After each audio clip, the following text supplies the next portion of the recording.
Start your engines, hear the crowd. Talking racing now, we're revving loud. Yeah. From Daytona nights to Talladega days, we're chasing rumors, hearing what they say. Pit crews hustle, tires burning fast.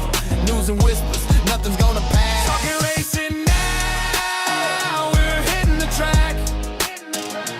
NASCAR stories, no looking back. Engines roar and the fans all cheer. Every lap we're bringing the latest here. From rookie rides to legends known, victory lanes and dynasties grown. We'll spin the tails where speed's alive. Every week the racing vibes survive. Now we're hitting the track. NASCAR stories, no looking back. Engines roar and the fans all cheer. Every lap we're bringing the latest here. Green flags flying, hear the sound. Talking racing now, the best show around.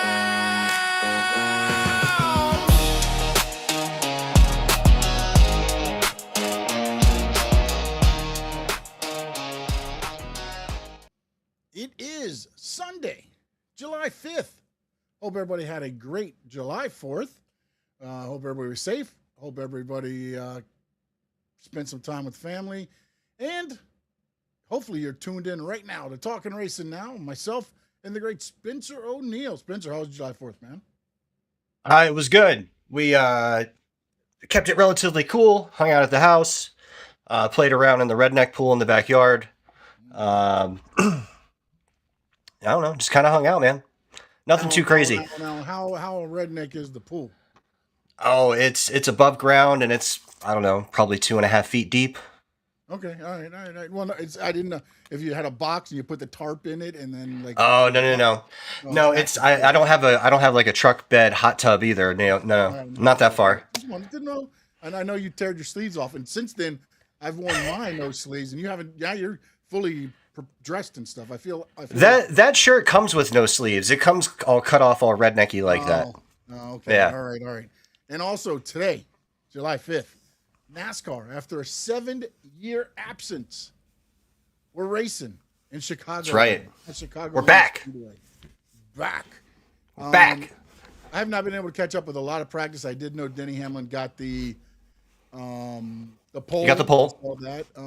I guess with all the stuff, by the time the O'Reilly Parts race got started, I was already into other stuff, so I didn't get to watch. Apparently, it was a pretty decent race. Yeah, I still haven't finished it. I was watching some of it this morning. I watched like the first 20 laps yesterday, and I went to sleep. Yeah. No, it started late. But today, just so you get a little idea here, Chicagoland Speedway, it's in Joliet, Illinois, 1.5 miles long. The race will tonight at 6. Of course, it's on the TNT Sports family there, HBO Max, Motor Racing Network, and Sirius XM NASCAR. $11.2 million race purse. I don't know if that's good or not, but it sounds like a lot of money. The race distance, more than I got. 67 laps. Yeah, no kidding. And it'll be about 400.5 miles. And then the segments will, the way they have this set up, the yellow flag for the stage ending will be at 80, 165, and 267, which means you're going to get 80, 85, and 102 laps. I wish that last segment was longer. And we also do know that they usually shave a few laps here and there, so we'll probably get a little bit less. Spencer, your thoughts? We return back to Chicagoland, and by the way, the last winner at Chicagoland, the 48 of Alex Bowman. It was, and I don't even know if it was in this car, so I'm not putting too much stock into that. Oh, yeah. But anyway, so Chicagoland, right? So took some time, went looking through some old races. Did watch some of the O'Reilly's race, watched some of the practice, all qualifying, and what I got from the track is this: it's a tri-oval. It's a tri-oval half mile track. It's a fast track. It's very fast. It's pretty patchy. There's 3 grooves apparently. Looks to be about They 3. said they were up in the upper groove. A lot of them were like in the upper groove. Yeah, so it does But it appear was to like be 3 folded roll grooves. is what they were saying, I guess. Yeah, and I have that too. The speed appears to be up high. So riding the wall may be the way to the winner's circle today. So we know who The that main, favors. well, it favors a couple of people, but I've got 2 in mind. Yes. Um, Oh, I was Bumps. I'm trying to get your picks. That's Oh, no, well, it's okay. I get to pick first this week, I believe. you So do. You do. You do. bumps. There are bumps. Texas has 1. From what I can tell, Chicagoland has 2, which are problematic. There's a bump going into turn 1, which I haven't seen a lot of people lose, traction over too much, but they do get a little loose and they lose some speed going into 1. And then there is a major bump in between 3 and 4 going over the tunnel where it has sort of sunken in. I mean, these cars look like they bottom out going over it. Yeah, it has 2 tunnels though, isn't it? It's got the 2 tunnels. Is the other bump at the other tunnel or no? I don't know if that's where it is or not. It seems like it's the one going into 1 seems like it's a little bit up high. Okay. The one in the middle of 3 and 4 is down low, which you would expect because the tunnel obviously goes underneath it and then it kind of sinks in. But the higher you get up the track, the further away you are from the tunnel. About that. Homestead's 3 and 4 too. Now that I think about it, Homestead's Yeah. tunnels are 3 and 4. Yeah. And then probably the most identifying factor about the track is the backstretch. It's kind of curved. You are never really going straight at Chicagoland. You're always turning left a little bit. So there is no true straightaway. You're always kind of turning, but it is fast. And, we're going to see a lot of 3 wide coming into restarts, possibly some 4 wide coming out of restarts. And I expect a good race, a fast race. It does seem like, and the O'Reilly's is different, but it does seem like the leader can kind of get out ahead of everybody a little bit, so you can get away. It's not like a traditional drafting track in that way, but it is fast, and I expect a good race, like I said. Yeah, that's the thing is I think it's going to be interesting. And they haven't been here in 7 years. I know a lot of people are already calling for them to make sure it's on the docket for next year. I don't understand why they can't have Chicagoland and Chicago. I don't know. I don't understand the difference. Courses, man, should be. I don't think you should have I think it should be. Look, you do Chicago street course 1 year, you did San Diego this year, you do somewhere else next year. I think it should. Not saying that you can't. Maybe every 6 years you'll get a Chicagoland race and a Chicago street race. Right. That's fine, but I don't think Chicagoland should come off, man. I just. Well, it appears as though it's trending towards a sellout. So if we get a sellout, we might see more Chicagoland. And judging from what I saw yesterday, I hope so. I mean, I'll watch the racing tonight, but I everything I've heard from other than the crazy storms that have been going through. It happens everywhere. But yeah, I mean, it's going to be everywhere. But those seem more violent than anything. I mean, I was like, they were wild, right? they were South Florida storm type things for a little bit, But theirs were longer though. It wasn't. Like here, you'll get that for 10, 15 minutes, and it's gone. There, it was hour and a half, 2 hours. Yeah. Of just nonstop pouring. But they got through it. They got the O'Reilly part race in, and now today it focuses on the Cup Series. So we'll see there. As I said, Denny Hamlin will lead them to green. And let me see something real quick here. A lot of Joe Gibbs and a lot of Hendricks up front. Yeah. The 2311 cars practiced well, but they didn't qualify well. We're going to have to see. Oh, no. Here we go. The lineup. I'm sorry. I had the wrong lineup. I hit the qualifying lineup. Here we go. Now we're right there. So you've got your top 10 will be Hamlin, Larson, Busher, Keselowski, Gibbs, Bell, Briscoe, Wallace, Elliott, and Byron. AJ Allmendinger's up there, and so is Bowman. Tyler Reddick is 13th. Blaney is 14th. Hocevar 15th. Zane Smith is 16th. Riley Herbst had a good practice, but he ended up qualifying 18th. Nemechek is at 17th, so another good outing for the legacy guys there. Chastain and Ryan Preece will be the last one to round it out. Another strong Connor Zilic is up there in 21. We'll see how that ends up and translates to the race. and Eric Jones 22. So Legacy not bad, 17 and 22 in qualifying. So Yep. see if they can transfer that what they've been doing good out onto the track in Chicagoland today, and see. Without giving your picks, could you pick a dark horse that you see? Maybe not necessarily your picks. I'm not asking you to do that. I mean, do you see I think the Legacy guys could be the dark horse to me. That's just the way they've been running. I mean, I know they didn't there, but also Riley Herbst. He practiced well, but the one car that kept on every, not necessarily number one on every part of practice, but the fastest lap, fastest 5 laps, fastest 10 laps, fastest 20 laps, Tyler Reddick. And I know that's not a dark horse, but with the way they've been running, I would be on the lookout for Tyler Reddick coming and flipping around the possible luck they've been having. Yeah, I am. I want to see it from Tyler before I start calling him a dark horse. But it's all the beginning. I don't know if it's a dark horse, but if we're talking about somebody turning something around, I mean, give me Brad Keselowski. True. You got someone that knows the racetrack, qualified fourth, and not only he, but Buescher was qualified third. So you've got two fast cars, the same organization.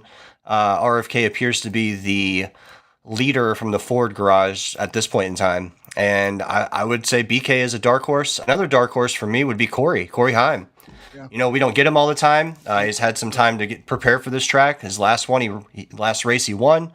And Corey Heim would be he's got the Toyotas in there. So my problem with the BK pick, and then even Chase Elliott, who did well last night, finished second, is if there's usually a wreck, they're going to find it. Yeah, they find it somehow. I mean, it could be cleared out, and then all of a sudden the car's running down, and it'll bam nail him or somehow. I don't know why. That's why he's a dark horse. And Chase Elliott seem to be finding that. You want to do our picks now, or you want to do the in-season tournament picks first? Let's do the in-season. All right. So now this is the way we're going to do this. Now we're going to run our own in-season challenge this week. Every race is 2 points, and here's how we're going to do it. We're going to alternate picking. So, for instance, the first pick will be Bowman versus Cindric. We'll let Spencer go first. He will pick that one. Whoever he picks, I get the other guy. So basically, he'll get 2 points if Bowman wins. If Bowman doesn't, he gets 0, and then on and on. So we will start with the first bracket. Alex Bowman, Austin Cindric. Who do you got? So I am going to go with the 2 car. Give me Austin Cindric. Right, and you get Bowman, and you probably win. But one, it's the in-season tournament. I got to go with my guy. He showed me something last week. You know, he got a little rowdy, and that was what I was looking for. He practiced really well. It was short-term practice. He ran the fastest lap. He didn't run long run fastest lap, but he didn't qualify well. He hit that bump coming into turn 1, got a little loose, lost some time, and ended up qualifying in the mid-20s or somewhere around that. But between the two, I think the two's gonna go forward, and the Bowman's gonna go back. So give me Austin. All right, and then so for that, I end up with Bowman. I'll write that down. I got Bowman. The next one, Todd Gilliland, Carson Hocevar.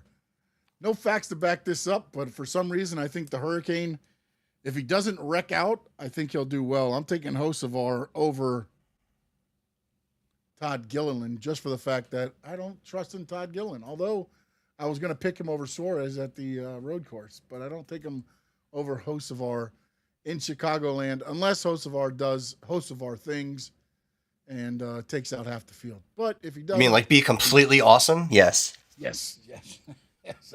That is correct. All right, you get the first hard one. Chase Briscoe, Ty Gibbs. So I JGR on JGR crime here. I figured I did my picks beforehand. Thought about this one a little bit. There's no reason that I should not pick Ty Gibbs, except for I feel like Briscoe's on the rise. He's been running well. I feel like And this is a feeling. It's not based on much of anything. There is absolutely no reason that I should be doubting Ty Gibbs to be better than Chase Briscoe today, but I do. I think Briscoe's gonna tweak it out. I expect possibly both of them to be in the top 10, but I think if Briscoe feels like a top 5 to me, so give me Chase. All right, well, good, because the Ty Gibbs is the only guy I got left on that side of the bracket, so hopefully he advance. Yeah, my bracket's busted on that side, but Ty Gibbs, I'll take it. I'll take the 54. All right, here's another one that's interesting because McDowell does run well at times, and Chase Elliott seems to find the wreck if there is one, and I got to believe there's probably going to be one.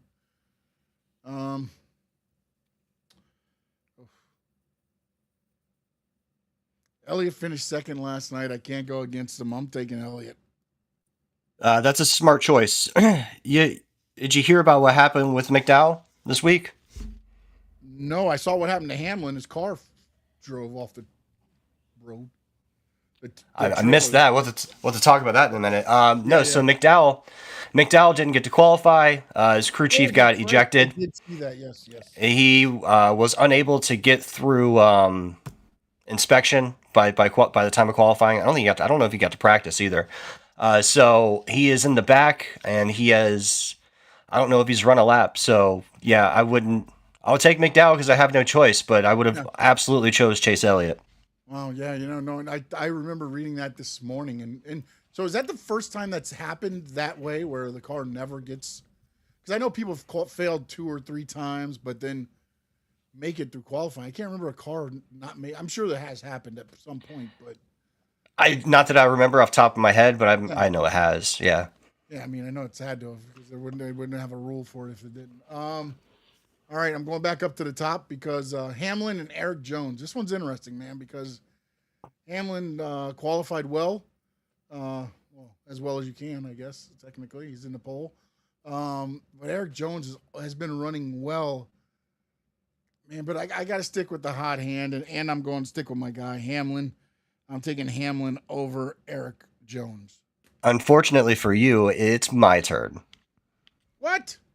Yes. No, we're going to go to the next one then. Vinsburg versus Denny. All right, fine. I'll take Jones. All right.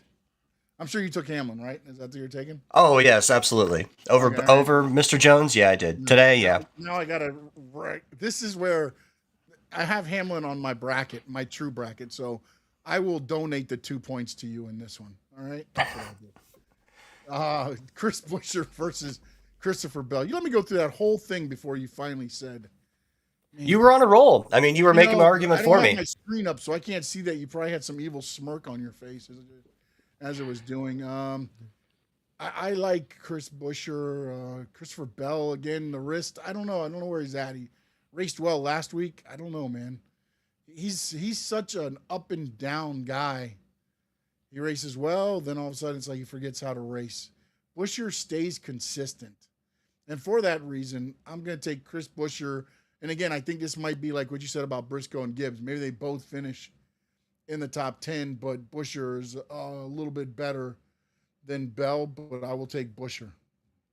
I think this is the first time where we would have actually chosen the people that we both ended up with. So I was going to pick Christopher Bell. Okay. Not because I have any lack in faith in Chris Buescher. I don't know. I just feel like Mr. Bell is rising. He's been, and I think, I don't know. I wonder if the injuries actually made him focus more.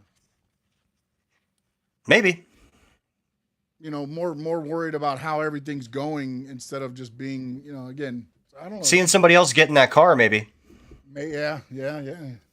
It doesn't seem like that big of a deal, but you look at somebody who's supposed to be the heir apparent to Mr. Hamlin come in and get in your car, and yeah, he didn't run well, but still you don't like the look of it. So maybe it got his focus, maybe it got his attention. I don't know, maybe. 100%. All right, this one's the next two are well. I mean, I guess the last one's really not. If you look at it, This one's difficult. This one's difficult. Yeah, it's funny because this one's straight across from the Briscoe Gibbs one. William Byron, Kyle Larson. Who you got? 11 versus 6, by the way. William Yeah, Byron, so 11, Larson is 6. In this one, I have Kyle Larson. William Byron has also been running a little bit better. He's kind of mired back there in like the 9th or 10th spot in the chase standings. He hasn't won this year. He hasn't looked great. Kyle Larson hasn't won in over a year. So it's not like, but he has been running pretty good and riding up high. So give me Kyle Larson. All right, I'll end up with William Byron. And this one, again, last week, I think I picked differently. But there's no way I can go against Ryan Blaney against Van Gisbergen, even on a tri-oval. Even on whatever, I can't go against him on anything other than a road course. So I'm going to go with Ryan Blaney to finish higher than Shane Van Gisbergen. Again, he started the season pretty great on ovals. Now it seems to be falling back, and he hasn't raced on this one. So it's going to be a learning experience. Maybe that's a plus for him, and maybe not. I don't know. But no way I can go against Ryan Blaney against SVG. I would agree with that. But, speaking for my pick here, SVG, he has been running better on ovals. He's got a little momentum coming out of Sonoma there. He was running well at Chicagoland. Obviously, got mired in a wreck and didn't get the result that he needed. He's above that chase line, right? But not so far that he's got a great lead. And this is a place that a lot of these guys have never been to. So he's got a little bit of some equal footing there as far as lack of knowledge of the track long term. And I don't know, man. SVG could pull it out. Never know. You don't, especially Blaney's pit crew could just hand it over. No, that's the thing. It's remember the in-season challenge. All SVG's got to finish 18, and Blaney finishes 19, and SVG advances. I mean, and if we get a caution with 10 laps to go and everybody goes in, at the field, you never know, man. Especially with Blaney's crit crew, like you said.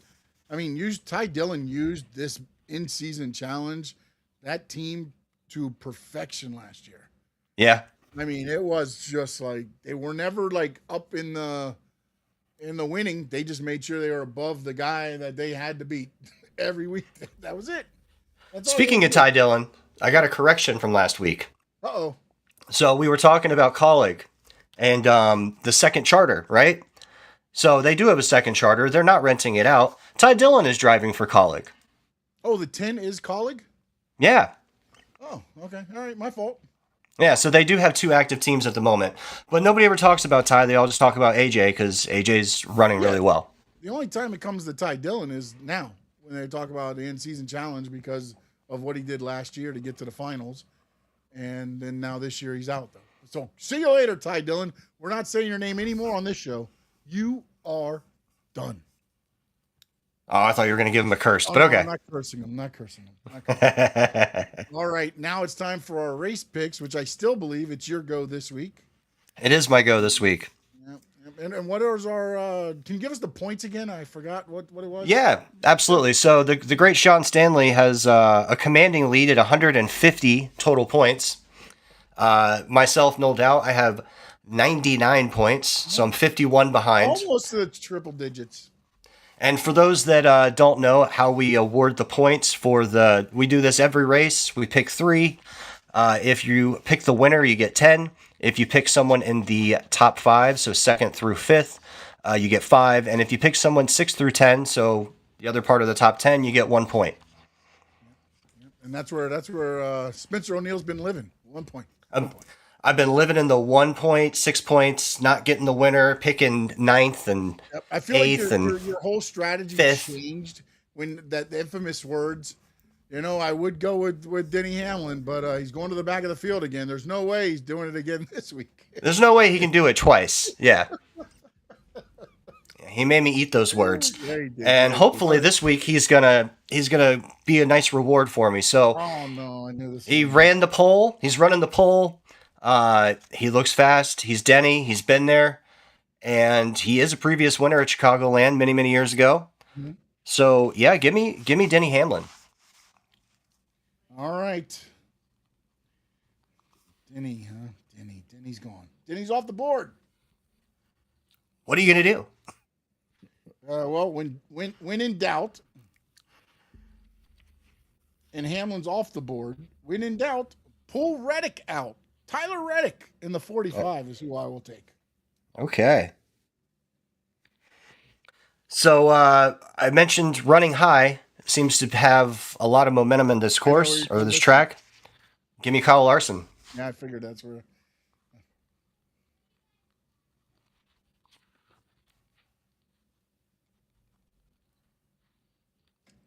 Man, there's a guy that I really want to go with. I just don't trust his pit crew team.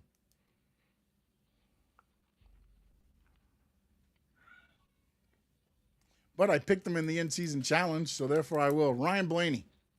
Okay.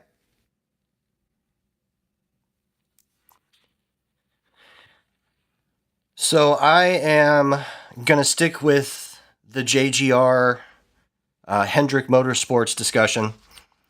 I considered Chris Buescher, but I'm not gonna go with Ford today. You know, I like the way he's been running. I know he's found a way to get mired in all the nonsense, but give me Christopher Bell. I'm gonna go back to the well. Give me Christopher Bell. They were going with a C name there, but I didn't know it was going to be Bell. C Bell.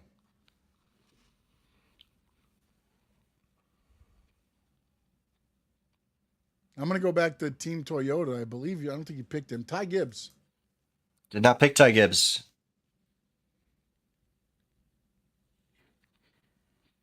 Problem with I want to go with Chase Elliott because of how good he ran yesterday, but in the Cup car, it just seems like he finds. Well, the accident finds him. Not necessarily he finds the accident, but the accident seems to find him. So we'll see how that. Yeah, and then the other guy that I was thinking about that I didn't pick was Mr. Briscoe. Yeah. I just feel like if it's not Kyle Larson, it's JGR's day. That's my feeling. Well, let's hope so. Let's hope it's Ty Gibbs' day or Toyota 2311 Tyler Reddick's day. Throw Blaney in there in the top 5. We're good. We're good. It's all right. I'll be fine with it. I'll be fine leaving with 20 points tomorrow. Spencer, any final thoughts or word where they can get a hold of you? And appreciate if you're watching us on X. Make sure, please, jump over to the YouTube channel, Stanley Media House Network, where the door is always open. And make sure you hit that subscribe button, the notifications. We got Talking Racing Now, the Squared Circle Digest with Frankie Fresco, and, of course, South Florida Sports Unfiltered with the great Adrian Rainey and the Rainy Day Podcast. Make sure you check out their channels also at Frankie Fresco and at Rainy Day Podcast. Spencer O'Neill, I don't think, has a YouTube channel yet. Nope. But if he does, I'll throw it out there for you. Yeah, I'm good. Anyways, I did tell you that I got a new diecast, a new to me diecast. It's more than 30 years old. So it came. I got my favorite 2 car. It's the 1993 Pontiac. The only problem I have with this, but it wasn't anything I could do about it, is they didn't put the MGD on the front. Oh, okay. But okay. it's beautiful. What is it? It says Pontiac Excitement and then Mobile One. Oh, okay. So it's the MGD colors. It's a 1993 Rusty Wallace. It's my favorite 2 car. Oh, real quick before I forget, I need you to be on lookout for 2 diecasts for me, okay? Sure, what's up? It is Kyle Petty and the 45 NWO. Okay. And Steve Grissom, and I believe it's the 26 WCW. Okay. All right. Those I'm would be trying to dope. find them. I looked at them. I just don't know. I need your entrusted view because I saw them on some sites, but they weren't like it was like their first call. They haven't sold it, so I don't know if they're good or not. So Right. I want to. And before I forgot, I wanted to ask you. Now you said that. So now, Yeah, man. I'll look. Get you on the YouTube streets and stuff. Anywhere. All right. So you can find me on X at NoldOut87. You can find me here at Talking Racing Now with the great Sean Stanley. And you can find me hanging around the Stanley Media House, the Maniacs. Besides that, you know, I'm just out there. I'm no doubt. And hit me up. We could talk racing. Or Pokemon. Well, post show, we will let you know on that. It's on my end. Spencer's good with thing. I got to figure out my schedule. So we will let you know that. You can catch me at SS_Sports Talk on X. Stanley Media House everywhere else, and of course Stanley Media House Network here on YouTube. Spencer, thank you for a little bit of your time on Sunday. Enjoy the fam, and everybody that is tuned in, enjoy the race tonight. Don't forget, 6 p.m. it is on the TNT Sports family, which is TNT, HBO Max. HBO Max, they do the regular telecast of TNT. They have a multi-view where you can pick 4 in-cars. It's a pretty cool little thing, but enjoy it however you watch it. And Spencer O'Neill, give us the famous words. Talking racing now. Talking racing now, the best show around.